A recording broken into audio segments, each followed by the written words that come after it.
Berta, de nuevo gracias por recibir al equipo de Información Televisión. Buenas tardes. Estás muy roja, muy guapa y muy bien. ¿Ha sido una semana dura o no? ¿Mucho trabajo? Bueno, bastante, sí. Pero a ti te gusta tu trabajo. Hombre, claro, me encanta, sí. Y eso se nota, como decía Soto, no se te nota la mirada. ¿Sabes que la primera pregunta no te la he dejado yo hecha? Ya lo sé, ya me la han soplado. Entonces, bueno, lo que él te pregunta, que además han escuchado todos los espectadores del programa, que por cierto les interesa mucho porque la salud nos importa y muchísimo más en este programa, que mayoritariamente tenemos una audiencia femenina, ¿no? Entonces realmente nos importa mucho nuestra salud. El tema de las hormonas. Estaba esa leyenda de que el tomar pues una sustitución de hormonas podía provocarme un cáncer, o que había más facilidades de tener cáncer si tomabas hormonas, ¿no? Pero claro, eso fue una leyenda, o fue una moda. Bueno, realmente fue a raíz de un estudio que salió que el objetivo era demostrar la eficacia y la seguridad de la terapia hormonal sustitutiva. Lo que pasa es que lo paralizaron porque parecía que el aumento de casos de cáncer pues, hacía pensar que la terapia hormonal lo producía, ¿no? Los tumores hormonodependientes, además del riesgo de trombosis. Entonces lo paralizaron antes de lo que tocaba y se extrajeron conclusiones falsas, erróneas. Bueno, erróneas al menos en parte, quiero decir. Hoy en día estamos en el punto en el que deberíamos haber estado desde el principio, que es que sí que se sabe que los tratamientos hormonales aumentan el riesgo de trombosis.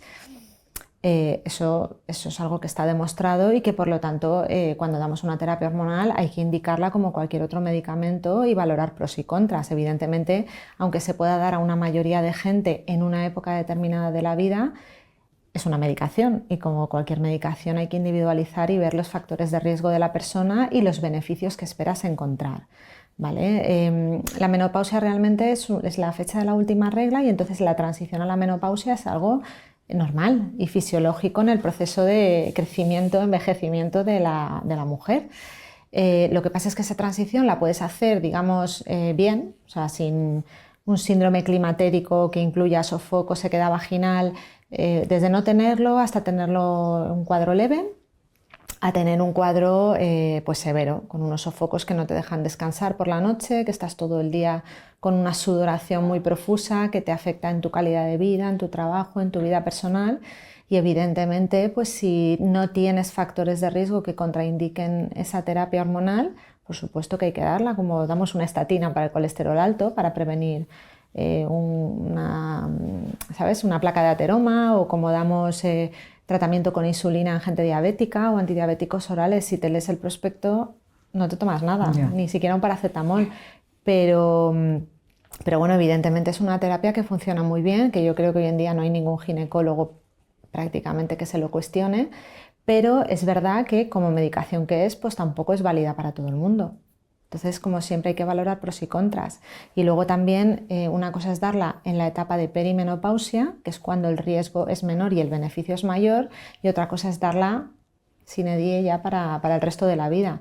Evidentemente, una persona conforme cumple años va teniendo más riesgo de trombosis y claro, si le añadimos a la edad a los factores que pueda tener, además de que pueda fumar, ser obesa, hipertensa, colesterol alto, si encima está tomando un tratamiento hormonal sustitutivo, pues el riesgo es mayor. Entonces, en teoría, el síndrome climatérico, sobre todo los sofocos, son los primeros años de menopausia.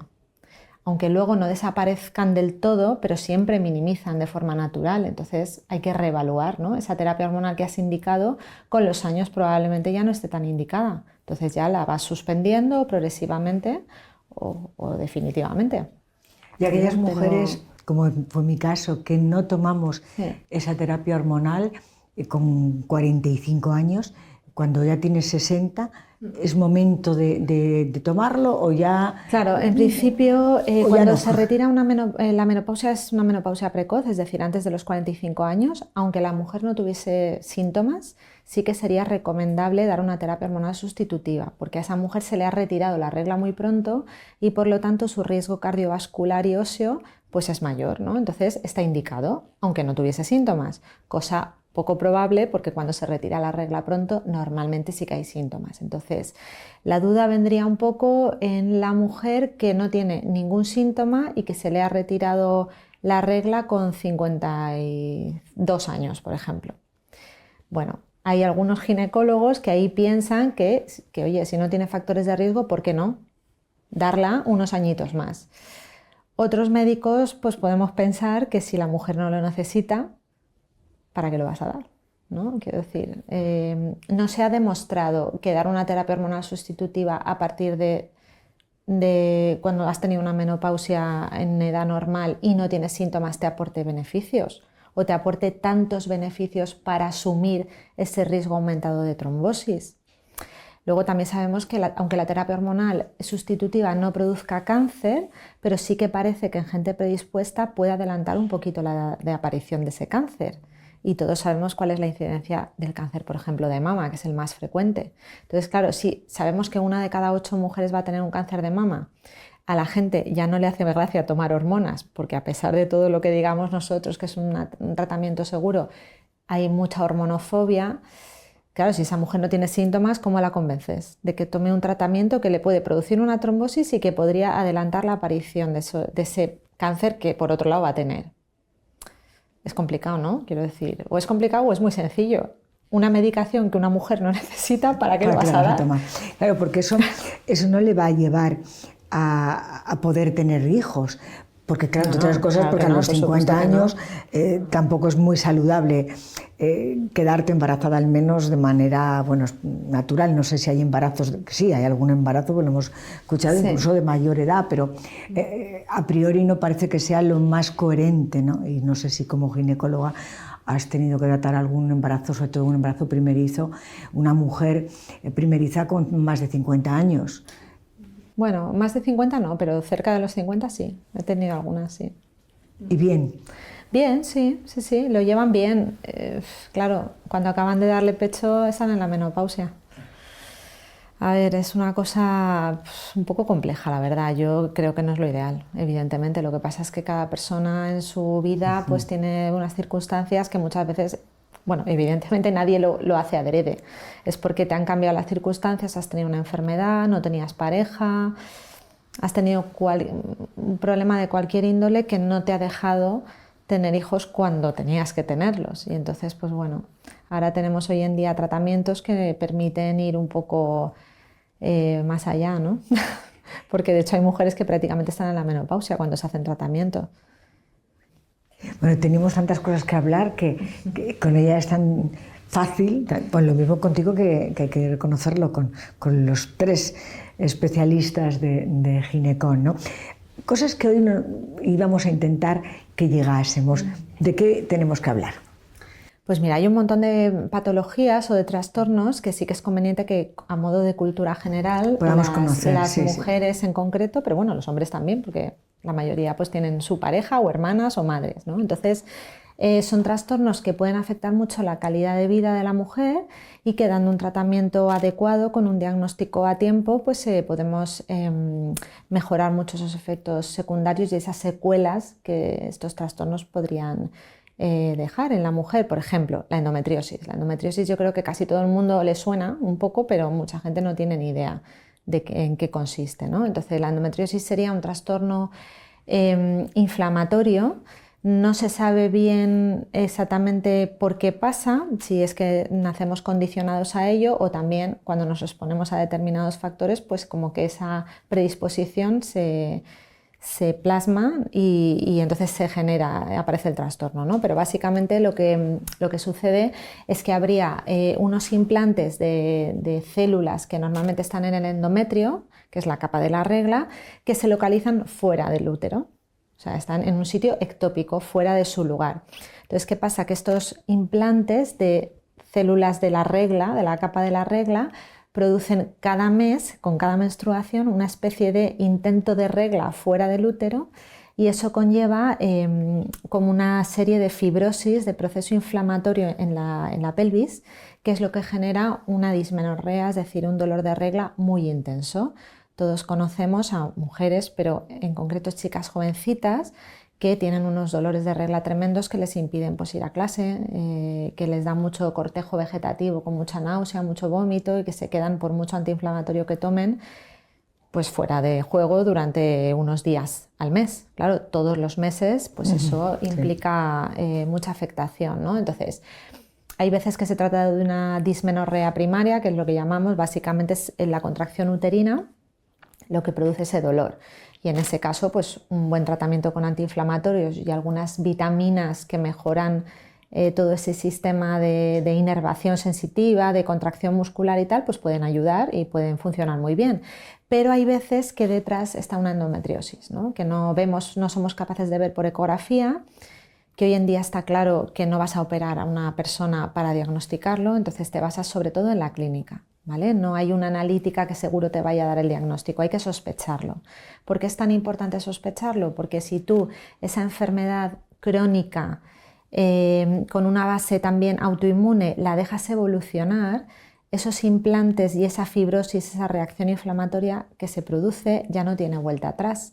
Se genera un tejido fibrótico como si tuvieses una cicatriz y entonces eso ya son dolores crónicos que son muy difíciles de tratar. Entonces la forma de tratarlo es tan sencilla como dar un anovulatorio, un anticonceptivo, pero no con el objetivo de que la mujer no se quede embarazada, que también sí es su idea, ¿no? Pero si tú sospechas una endometriosis y das un tratamiento con un tipo de hormonas determinado que se toleran muy bien, que tienen muy poco riesgo de efecto secundario, no solo le vas a mejorar la calidad de vida a esa mujer, sino que vas a incidir directamente en la progresión de la enfermedad y además probablemente le permitas que esa mujer no sea estéril. Porque la secuela principal que da la endometriosis, aparte del dolor, es que se obstruyen las trompas y entonces pues ya no pueden tener hijos de forma natural. Pero claro, te decían que aquellas compañeras que habían tomado píldora previa, que no fue mi caso, pero que era más difícil quedarse embarazadas porque por haber tomado la píldora iban a tener consecuencias de no poder quedarse embarazadas. Y lo que estás contando es justamente lo contrario. No, o sea, cuánta leyenda hemos tenido, sí, porque sobre las mujeres siempre ha sido todo leyenda tras leyenda. Cosa de brujería. ¿No? Claro, sí. A ver, no, los anticonceptivos se sabe desde hace un montón de años que no producen esterilidad para nada. No producen esterilidad. Y de hecho, en este caso, en el caso de una endometriosis, podría precisamente preservar la fertilidad. No, lo único es que sí que es verdad que muchas chicas jóvenes, cuando les das un tratamiento, por ejemplo, con anticonceptivos y tienen reglas irregulares, claro, cuando quieran ser madres, si han estado muchos años con anticonceptivos, conviene que se los dejen no el mes antes de buscar, sino unos meses antes para saber si sus ciclos son regulares o no, porque hay muchos trastornos que condicionan que las mujeres no menstruemos todos los meses, ¿no? Entonces, evidentemente, claro, aquí vivimos en una sociedad en la que lo queremos todo para ayer. Entonces, muchas mujeres se dejan la píldora y a partir de mañana ya quieren buscar embarazo. A ver, lo suyo no es eso, lo suyo es planificar un embarazo, consultar con un especialista, dejarlo con un tiempo, hacerte una analítica, tomar unas vitaminas, en fin, prepararlo, como todo en esta vida, ¿no? Vitaminas. ¿Qué tipo de vitaminas? Sí, pues bueno, hay un montón de polivitamínicos, sobre todo el ácido fólico sería el que más evidencia claro, científica cuando estás embarazada es claro. Una de las... Pero preconcepcional también. Pero también antes. Sí, claro. y sobre todo, por ejemplo, en mujeres que han tomado muchos años anticonceptivos sí que se recomienda, ¿no? Porque los niveles de ácido fólico pueden estar más bajos de lo normal. ¿Y qué ventaja tiene el ácido fólico? A ver, el ácido fólico es una vitamina que utilizan las células para crecer. Y es fundamental, ¿no? En el cuerpo, pero en concreto se ha visto que el déficit de ácido fólico en una mujer que está buscando embarazo o en el primer trimestre aumenta el riesgo de espina bífida, que es una enfermedad, pues un desastre, es muy grave. Entonces es prevenible, ¿vale? Pero también hay prevenibles otras cosas, por ejemplo el retraso mental por hipotiroidismo congénito.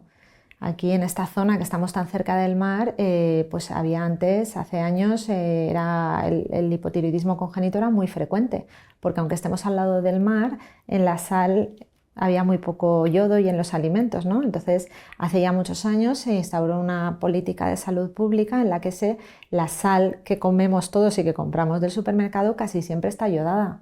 Y gracias a eso, pues hay muchos menos hipotiroideos. Claro, el hipotiroidismo subclínico, que es lo que le pasa a mucha gente, como empieza, tú no notas nada, pero vas un poco al ralentí. Si te quedas embarazada, esa falta de hormona tiroidea, que es fundamental para muchas cosas, pero en concreto para el desarrollo del sistema nervioso central y del cerebro, pues claro, ese déficit alimenticio le pasa a tu hijo y bueno, pues puede nacer con un retraso mental. Es la primera causa de retraso mental prevenible. Simplemente el sustituir con yodo, tanto en la etapa concepcional, preconcepcional, como en el recién nacido. Por eso se hacen pruebas metabólicas nada más nacer a los bebés para, si ese niño tiene un hipotiroidismo, lo vas a tratar y así no va a desarrollar un retraso mental. Por lo tanto, lo que sí parece aconsejable es que cuando una mujer quiere quedarse embarazada, es importante acudir a la ginecóloga Claro. para poder hacer una analítica que vea las carencias que hay y lo que hay que potenciar, ¿no? ¿Qué sería lo clave para que una mujer pudiera llegar a un embarazo a término de la manera más saludable, ¿no? Para evitar pues, ese tipo de problemas en ella y también en la criatura, ¿no? Claro, pues mira, yo creo que esto, como siempre, la educación es súper importante. Entonces, el hecho de acudir de forma temprana a tus revisiones, en las revisiones no solo se descarta patología, sino que se asesora y se planifican cosas y se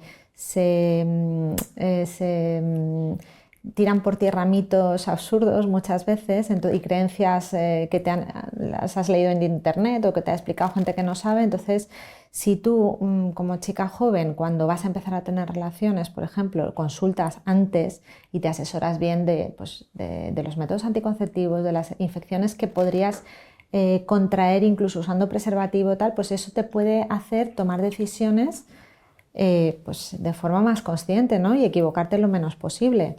Cuando tú empiezas a consultar joven y te empiezan a explicar que la reserva ovárica se va quemando con el tiempo y que conforme te haces más mayor cada vez es más difícil quedarte embarazada y quedarte bien, sin ningún problema genético ni nada, pues si eso la gente lo supiese de verdad, no demoraría tanto la búsqueda de embarazo.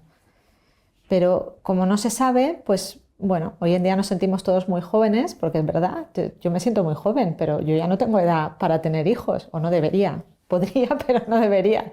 Entonces, claro, si nadie te lo explica, porque eso en los institutos, en los colegios no lo explican. Entonces tú creces en la ignorancia de pensar que como tú te sientes bien, tú puedes gestar con 40 años el primer embarazo. Entonces, claro, cuanto más los dejas, más déficits nutricionales tenemos en el cuerpo, más riesgo de error genético y más riesgo de que luego metabólicamente en el embarazo pues tengas riesgo de diabetes, de hipertensión y todo eso. Entonces, lo primero es que saber que las mujeres nos tenemos que cuidar, aprender cosas porque somos capaces de gestar una vida dentro y eso es un milagro, pero es una responsabilidad también. Y entonces, pues en cada momento de la vida hay una cosa. Y el embarazo pues se debería tener pues entre los 20 y pico y como tope hasta los 40. Esa es la realidad. La verdad es que aprendemos mucho porque hay tanto todavía por conocer de nuestro propio cuerpo y bueno, hemos sido estudiadas sobre todo por quienes no sabían nada de nosotras y tampoco les interesaba conocer. Mira, a mí el doctor Tomás ha dejado otra pregunta más, esta personal para ti. Me dice que como mujer, ¿cómo conservas la libido a partir de una determinada edad? Tú, yo y las que nos están ahora viendo, ¿no?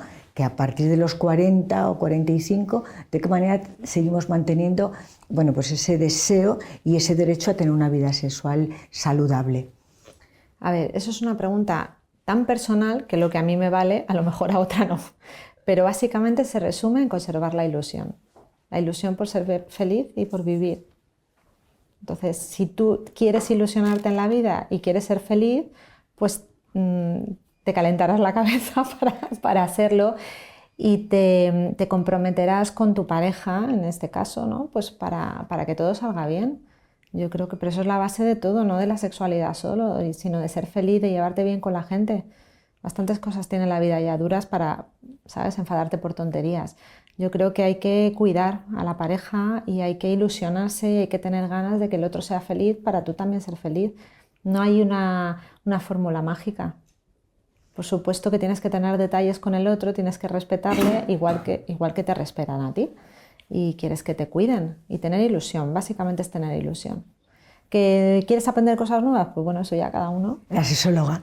Claro, eso ya es cosa de la ya sexóloga. se lo dejamos a Sandra. Esa ya con Sandra en la siguiente entrevista que será después de la publicidad. Siempre se hace muy corto. Muchísimas gracias, Berta. Un placer. Todo un placer, gracias, de verdad. Gracias.